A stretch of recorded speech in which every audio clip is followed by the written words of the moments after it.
और धर्मेंद्र प्रधान का छोड़िए, इस्तीफा तब तक अगर थोड़ी सी समय बची होती ना तो नरेंद्र मोदी प्रधानमंत्री को खुद इस्तीफा दे देना चाहिए था, मंत्रिमंडल का बहिष्कार करना चाहिए था, नया मंत्रिमंडल का गठन करना चाहिए था। समझे, हम यहाँ पे आए, हम अधिकारी बनने आए थे, आंदोलनकारी बना के रख दी है सरकार। मैं मजदूर की बेटी हूँ, डॉक्टर बनने के लिए मैंने कितनी रातें भूखे रह के गुजारी है मैं जानती हूँ। मैंने पूरे 3 साल रात का खाना नहीं खाया है ताकि मैं भूखी रह सकूं और जाग के पढ़ सकूं। कि जो हर तूफानों से टकराए वो आंधी बनाऊंगा, जो हर तूफानों से टकराए वो आंधी बनाऊंगा। नए अंग्रेज बैठे हैं तो नया गांधी में लाऊंगा। यहाँ पे निकम्मी सरकार जो लॉलीपॉप दे रहे हैं, 10 करोड़ का जुर्माना भरना पड़ेगा, 10 साल की जेल है। इसलिए कहना भंवर जब भी डुबोएगा उभारा दे के मारेगा, भंवर जब भी डुबोएगा उभारा दे के मारेगा। सुनो ये मछलियों तुमको ये चारा दे के मारेगा। ये दिखाइए मछलियां हम सब हैं जो तो बच्चे YouTube खोल के ही ऑपरेशन करेंगे और परमात्मा के पास मरीज जाएगा, ये होगा। अगर ऐसा हुआ है तो वैसे मुझे इसका कोई संज्ञान नहीं है। आपका क्या नाम है? डॉक्टर आजमा परवीन जी, डॉक्टर आजमा परवीन। डॉक्टर आजमा प्रवीण यहाँ पर आई हैं। जब आप डॉक्टर बन ही चुकी हैं तो यहाँ पर प्रदर्शन करने की क्या जरूरत है? क्योंकि हमारे जूनियर अगर गलत आएंगे तो जो केसेस बिगड़ेंगे। अगर मेरे अंदर मनुष्य जीवन को बचाने का जज्बा नहीं होता तो मैंने स्ट्रगल करके पढ़ा नहीं होता।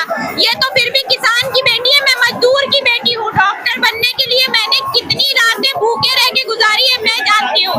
मैंने पूरे 3 साल रात का खाना नहीं खाया है ताकि मैं भूखी रह सकूं और जाग के पढ़ सकूं। मैं जानती हूँ नीट का स्ट्रगल क्या होता है। मैंने सीट इकट्ठा कर ली, इसका ये मतलब नहीं कि जो मेधावी और सही छात्र है उनको स्थान ना मिले। जरूरी है कि सही शिक्षा और सही मान्य योग्य जो व्यक्ति है उसको ही जा करके सीट मिले। ये अति आवश्यक है, नहीं गलत डॉक्टर आके मानव जीवन को अस्त व्यस्त कर देंगे। आप कह रही हैं गलत डॉक्टर आके मानव जीवन को अस्त व्यस्त कर देंगे। अभी कुछ दिन पहले मोदी सरकार पर एक और प्रश्न खड़ा हुआ, -40 वाला, उस पर क्या कहेंगे? -40 नंबर वालों को भी एडमिशन दिया गया डॉक्टर्स के लिए पीजी में, तो क्या उससे सरकार को काफी ज्यादा इसके संबंध में भी कई सारे प्रश्नों का सामना करना पड़ा था, इस पे क्या कहेंगे? यहाँ पर मुद्दा पेपर लीक का है।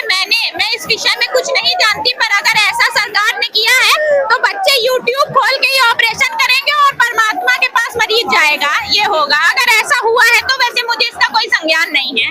तो इनका कहना है कि इसका कोई संज्ञान नहीं है, लेकिन अगर ऐसा हुआ है तो बच्चे YouTube खोलकर ऑपरेशन करेंगे और फिर वही हाल होगा जो कई केसेस में हुआ है। फिलहाल ये मुद्दा पेपर लीक का है। पेपर लीक के मुद्दे पर बात करते हैं। यहाँ पर आप देख रहे हैं बच्चों के पास कई सारे पोस्टर हैं, बैनर हैं और इसमें लिखा हुआ पेपर लीक नहीं चलेगा। आखिर पेपर लीक को लेकर बच्चों की क्या स्थिति है और क्या मनोदशा है? मेरा नाम अमन है और पेपर लीक ही नहीं, पूरे शिक्षा व्यवस्था को उन्होंने बर्बाद करके रखा हुआ है।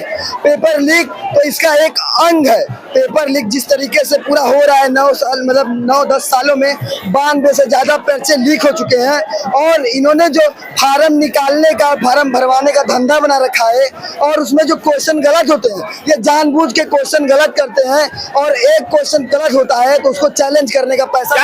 आप एक बड़ा आरोप लगा रहे हैं, जानबूझ कर प्रश्न गलत करते हैं। बिल्कुल, ये जानबूझ के करते हैं और एक क्वेश्चन पे लाखों करोड़ों रुपए कमाते हैं। हजारों बच्चे उसको चैलेंज करते हैं और होना ऐसा चाहिए कि अगर उनकी गलती पाई जाती है तो बच्चों का पैसा वापस होना चाहिए, लेकिन वो नहीं होता है। इनके पैसे उनके जेब में जाता है। एक बड़ी बात है इन्होंने कही है कि अगर ऐसा होता है तो छात्रों का पैसा, बच्चों का पैसा वापस होना चाहिए, लेकिन ऐसा होता नहीं है।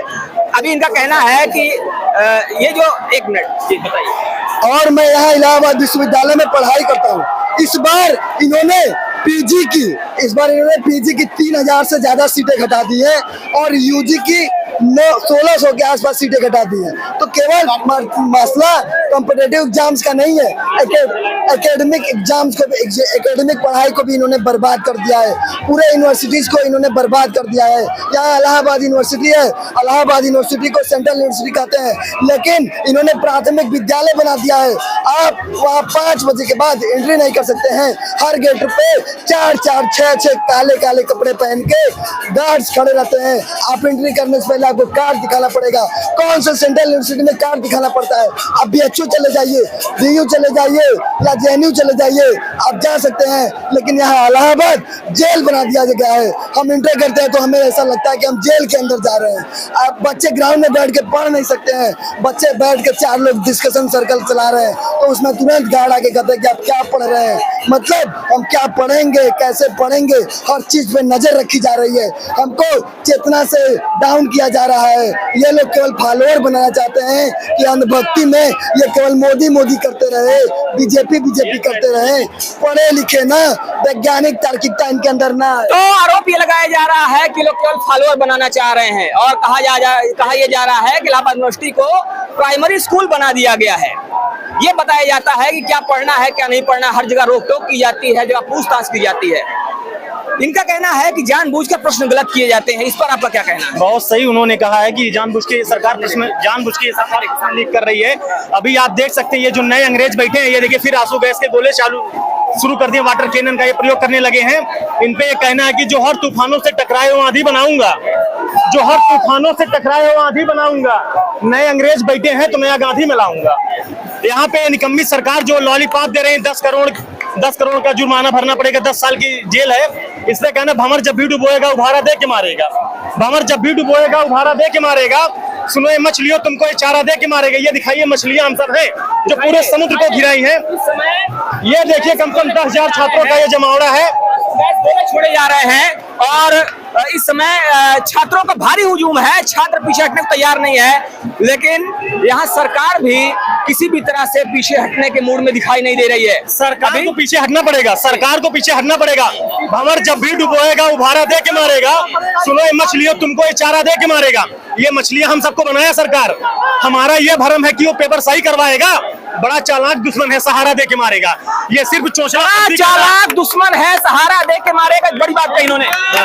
ये बहुत ही जो चोचलापंथी वाला काम कर रहा सरकार, ये चोचलापंथी वाली काम कर रही सरकार। 10 करोड़ जुर्माना भरना पड़ेगा, 10 प्रकार की सजा होगी। ये सब हमें कुछ नहीं चाहिए। उस निकम्मे निठल्ले का हमें इस्तीफा चाहिए। और धर्मेंद्र प्रधान का छोड़िए इस्तीफा, तब तक अगर थोड़ी सी समय बची होती ना तो नरेंद्र मोदी प्रधानमंत्री को खुद इस्तीफा दे देना चाहिए था।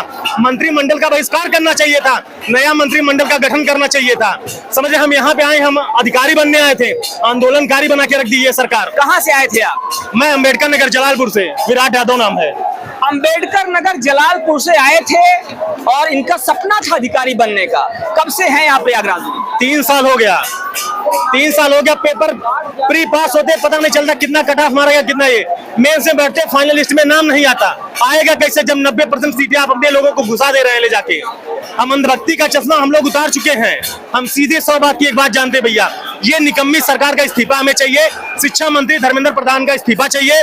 हमें जो हमारे हक की लड़ाई है, उनका कहना ये है कि पेपर तो पहले भी लीक होते रहे, कांग्रेस सरकार में भी लीक होते रहे हैं। अगर पेपर पहले लीक हो रहा है तभी तो उनको हटा के हम आपको लाए हैं। कांग्रेस सरकार गई ना, अरे तुम भी जाओगे। कांग्रेस सरकार गई है, तुम भी जाओगे। अंग्रेजों का घमंड टूटा। अंग्रेजों का एक बात बताइए, आप कह रहे हैं अंग्रेजों का घमंड टूटा, प्रधानमंत्री मोदी कहते हैं कि हम तो ये जो सरकार है युवाओं की सरकार है, युवाओं के लिए हम काम कर रहे हैं, आप कह रहे हैं उनको जाना पड़ेगा। ठीक भैया, मैं कह रहा हूँ ना, ये जो 50,000 की भीड़ है, कोई प्रधानमंत्री का 5 काम बता दे जो युवाओं के लिए हुआ हो। प्रधानमंत्री का 5 काम कोई बता दे जो युवाओं के लिए किया हो। हर बात तो उनका हिंदू मुस्लिम हिंदू मुस्लिम हिंदू मुस्लिम। हम हिंदू मुस्लिम भाई भाई नहीं है। ये प्रश्न ये है, मानो का भी है। प्रश्न है नरेंद्र मोदी सरकार से हट के शिक्षा के मुद्दे पर बात है। हो गया 2014 से लगातार सरकार बनी, 12 साल हो गए। 2026 शब्द शिक्षा पे नहीं बोला होगा ये प्रधानमंत्री। शिक्षा मंत्री बना दिए। एजुकेशन की स्पेलिंग गलत लिख सकता हो, एजुकेशन की स्पेलिंग सही नहीं लिख पाएगा, उसको एजुकेशन मिनिस्टर बनाए हैं। बड़ी बात है, बड़ा प्रश्न है। धर्मेंद्र प्रधान यहाँ पर कहा जा रहा है कि जो एजुकेशन मिनिस्टर है उनको एजुकेशन की स्पेलिंग नहीं आती होगी। ये वो छात्र है जो दूर दूर से प्रयागराज में पढ़ने के आते हैं, सालों साल तैयारी करते हैं, लेकिन उसके बाद जब पेपर लीक होते हैं तो कहीं ना कहीं लोग परेशान महसूस करते हैं, लोग महसूस करते हैं अपने आप को टूटा हुआ। कहाँ से आप आए हैं? हम यहीं प्रयागराज के रहने वाले हैं। हम यहाँ किसी राजनीतिक दल से नहीं बल्कि लाखों मेहनत करने वाले छात्राओं के न्याय के लिए आए हुए हैं। हमारी मांग है कि सरकार जल्द से जल्द धर्मेंद्र प्रधान का इस्तीफा दिलाए, क्योंकि अगर ये सरकार इस्तीफा नहीं देती है, आने वाली सरकारें भी ऐसे करेंगी, वो भी ऐसे मौन रह जाएंगी, उनके लिए भी ये छात्र आवाज उठाते रहेंगे, सब इसी पे टिक जाएंगे कि कोई कुछ नहीं करेगा।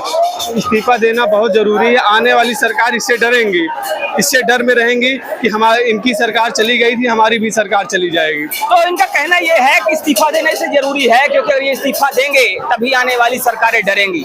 और मैं ये कहना चाहूँगा कि यहाँ छोटे कर्मचारियों, छोटे अधिकारियों पर ही नहीं, अब बड़े अधिकारियों की भी जवाबदेही तय होनी चाहिए। इसीलिए छात्रों का विश्वास दोबारा सरकार पे बनेगा। सिर्फ छोटे अधिकारियों पर नहीं, छोटे कर्मचारियों पर नहीं, बल्कि बड़े अधिकारियों की भी जवाबदेही तय होनी चाहिए। ऐसा नहीं है कि उन्हें निरंकुश हो जाना चाहिए, उनको निरंकुश छोड़ देना चाहिए।